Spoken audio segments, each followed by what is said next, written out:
possono dir, calmatevi. Signora, chi sarà questa donna? Se il servo interrogassi. Che c'è? Guarda, una lettera sopra quel tavolino. Madama de Frene, riva di Mazzarino. Ammogliato, signora, andiamo via. Ammogliato? No! Deluso, vivendo un colpo e via, ti dare il proprio nome. Tra poco lo saprò, non si diletta. E poi, veni perciò. Quando amica a Parigi verrà vostro marito.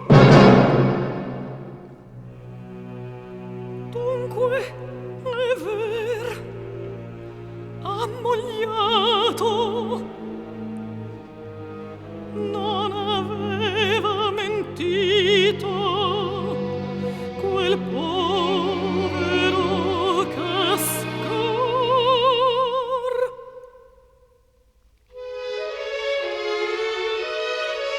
Ammogliato.